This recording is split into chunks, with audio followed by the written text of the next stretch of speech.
What's your proudest accomplishment? I beat the crap out of a pick-me girl who was trying to get with my husband. Sometimes I wish I had a time machine so I could go back and do it again. I want to start this off by mentioning that I'm a professional boxer. My husband of 6 years has also been training in combat sports for over a decade. After we got together, he took me to his training gym, where I met his female training partner who had been training with him for many years. She was the biggest pick-me I've seen in my life.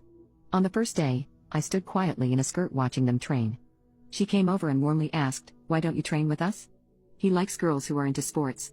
I smiled and replied, "No thanks." During the training, she constantly partnered with him and chatted with him during breaks. My husband then boyfriend ignored her and walked over to me, asking if I was bored waiting. I shook my head and told him that he looked really handsome while boxing. She followed us and put her arm around his shoulder, looking at me and saying, "We are all about violence. You probably don't like all this fighting and killing." She then positioned herself between me and my husband, turned away from me, and started asking him some boxing technique questions.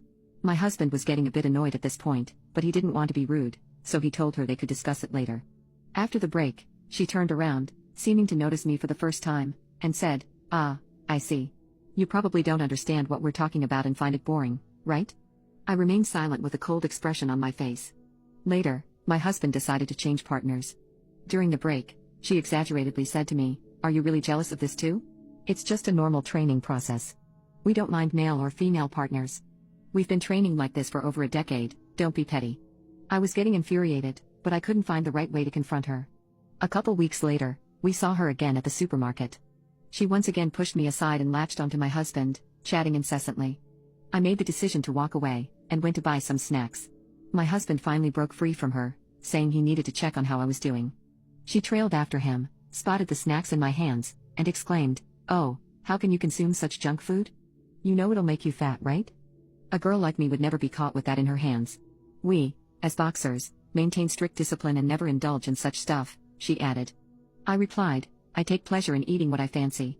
Consequently, she initiated messaging my husband intermittently. This naturally infuriated me, and I urged my husband to stop responding to her.